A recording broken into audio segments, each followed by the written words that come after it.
You're 6 years old when you realize your parents don't love you. Not in the way parents are supposed to. Your father, Bojack Horseman, looks at you like you're a mistake, a burden. The reason his writing career never took off. I could have been great, he says, drunk again, glaring at you across the dinner table. But then you happened. You don't understand. You're 6. You didn't ask to be born. But he blames you anyway. Your mother, Beatrice, is worse. She doesn't yell. She doesn't hit. She just looks at you with cold, dead eyes and says things like, "You were born broken, Bojack. Just like your father, you're going to die alone. No one will ever love you because there's nothing to love. You're 6 years old and you already believe her. Your childhood is a masterclass in emotional abuse. Your father drinks, writes, fails at torn, drinks more. Your mother stares out windows, chain-smoking, mourning the life she could have had if she hadn't married Butterscotch. If she hadn't had you. They fight constantly, screaming matches that shake the walls, and you hide in your room, covering your ears, trying to disappear. Sometimes, your mother comes to your room after the fights. She doesn't comfort you. She just stands in the doorway and says, "You look just like him. It makes me sick. You're 7. 8 9 tund me." And you learn, you are the problem. You are the reason everything is broken. You are unlovable. You discover you're funny when you're 12. Not on purpose. You make a sarcastic comment in class. Everyone laughs. And for one brief, shining moment, people like you. So you do it again and again. You become the class clown, the comedian, the horse who makes people laugh. Because if they're laughing, they're not seeing the truth. You're broken, empty, desperately lonely. The jokes are a mask, and you wear it everywhere. You get into acting in your 20s, not because you're passionate about it, because you need something. You need people to look at you and see value, worth. Something other than the disappointment your parents see. You audition. You fail. You audition again. And then, miraculously, you get cast. Horsing around, a family sitcom. You play the horse. It's dumb. Formulae gara. Pondering dot. But it's a hit. Suddenly, you're famous. People recognize you. They love you. Or at least, they love the character you play. The goofy, lovable horse who always does the right thing, who loves his family, who learns a lesson every week. You're not that horse. You've never been that horse, but you pretend because the applause feels like love, and you're starving for it. The show runs for 9 seasons.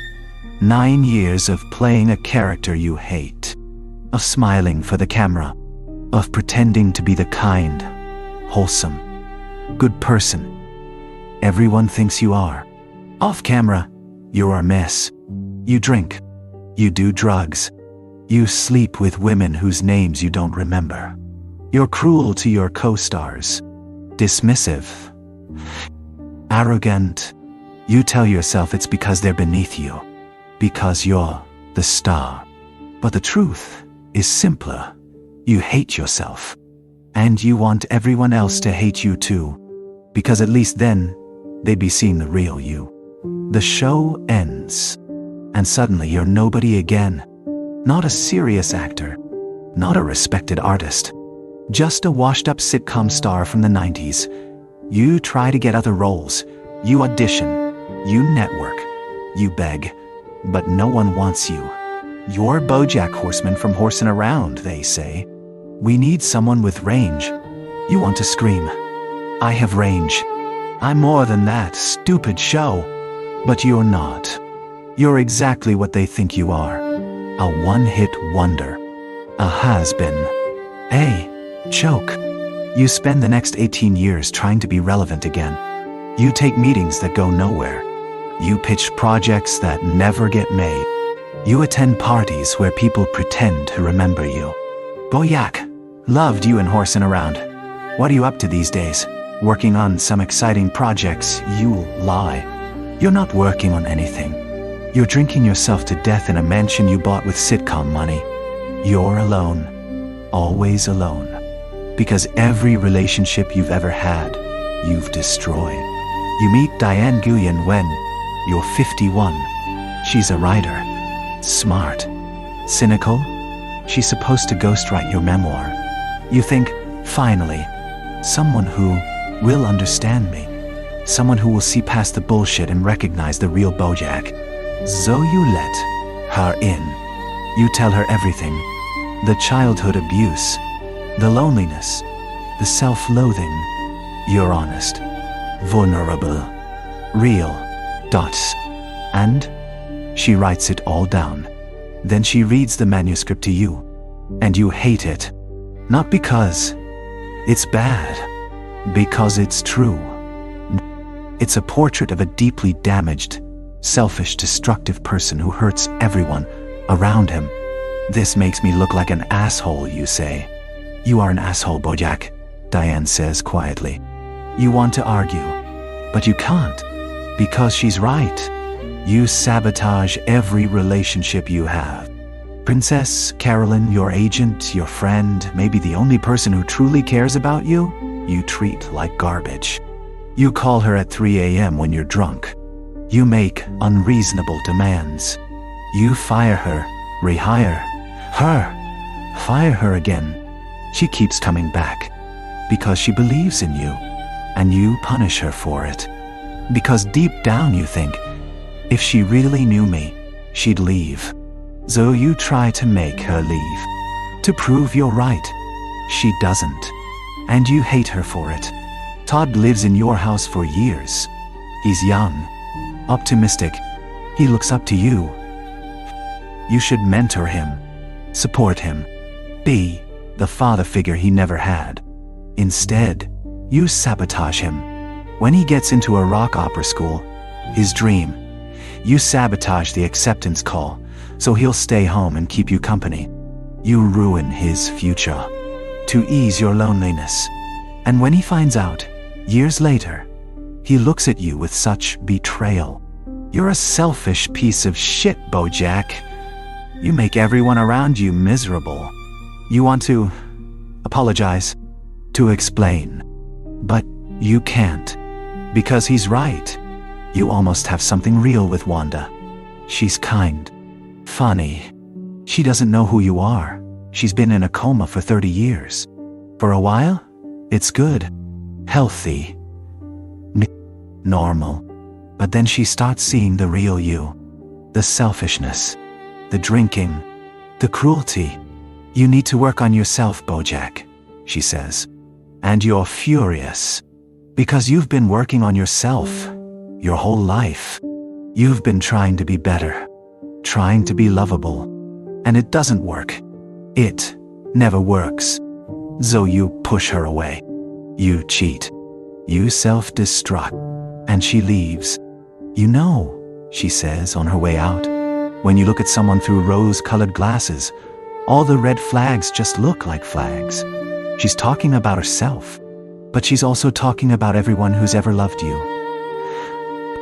They didn't see the warning signs until it was too late. You sleep with your old co-star's daughter, Penny. She's 17. You're 51. You don't have sex with her.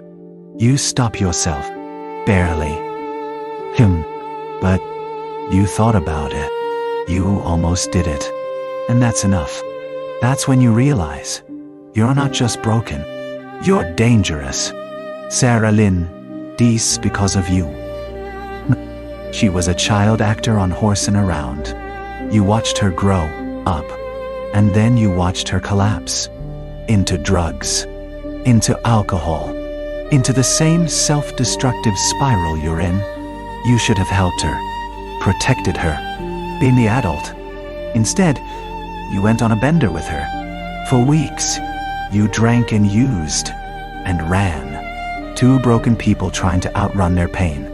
And then, she overdosed in a planetarium, staring at fake stars. Her last words, "I want to be an architect." You waited 17 minutes before calling 911 because you were high, because you were scared, because you're a coward. She died. You lived. And you have to carry that forever. You try to be better. You really do. You go to rehab. You apologize. You try to make amends. But the pattern repeats. You hurt people.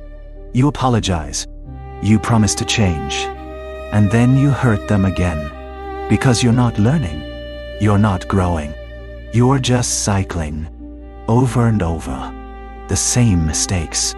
The same pain. And people start to realize Bojack Horseman doesn't change. He just says he will. Hollyhock finds you. She's your half-sister.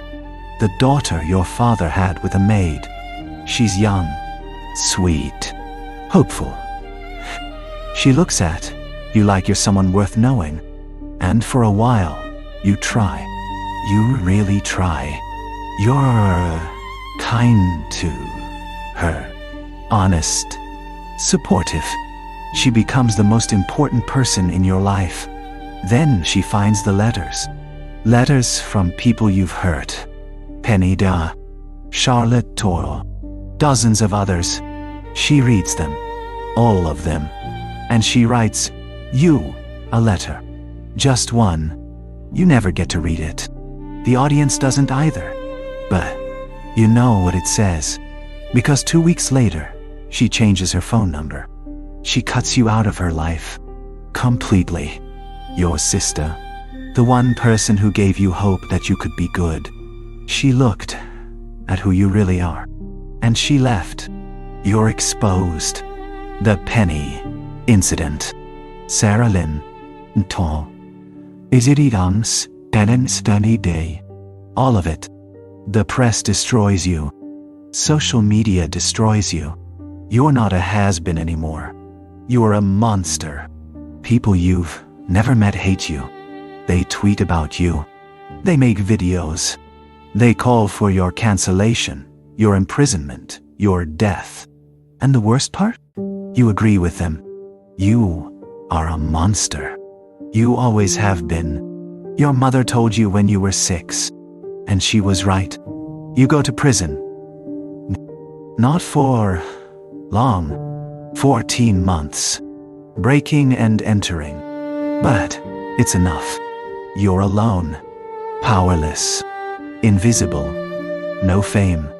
No adoration. No applause to drown out the screaming in your head. Just you. And the truth. You are Bojack Horseman. And you are unlovable. You get out. You try to rebuild. You teach acting at a university. You stay sober. You go to meetings. People tell you, you're doing great, Bojack. You're really changing. But you don't believe them because you've heard it before. From yourself. From others. And it's always a lie. You stand on a roof with Diane one last time. She's moved on. She's happy. She's healthy. She doesn't need you anymore. Do you think it's possible for someone like me to be happy? You ask. She looks at you. Sad. Tired. I don't know, Bojack. I think some people are just damaged and they spend their whole lives trying to repair themselves. And maybe they never do. You nod. Because you know she's talking about you. But that doesn't mean you stop trying, she adds. You want to believe her. But you're 57 years old. Men, Midorn, and you've been trying your whole life. You are a Bojack Horseman. A washed-up actor. A has-been. A punchline. You were raised by people who hated you. Who told you that you were broken, unlovable, wrong. And you believed them. You spent your whole life trying to prove them wrong, trying to be loved, trying to be good. But every time you got close, you sabotaged it. Because deep down, you don't think you deserve it. You're the monster your mother said you were. And monsters don't get happy endings. They just get older, lonelier, too, more bitter. You hurt everyone who ever cared about you. And the worst part? You knew you were doing it. Every single time. You chose to be cruel, to be selfish, to be the worst version of yourself. Not because you're evil, because you're scared. Scared that if you let people in, they'll see the truth. You're empty, broken, unworthy of love. So you push them away first, before they can leave. You prove your mother right, over and over. You are unlovable, not because you were born that way, because you chose to be. And now, you're 57, alone, teaching drama to kids who don't know who you are. You're still alive, still breathing, still trying, but you'll never escape it. The voice in your head that sounds like your mother. You're going to die alone, Bojack. And she's right. You always knew she was.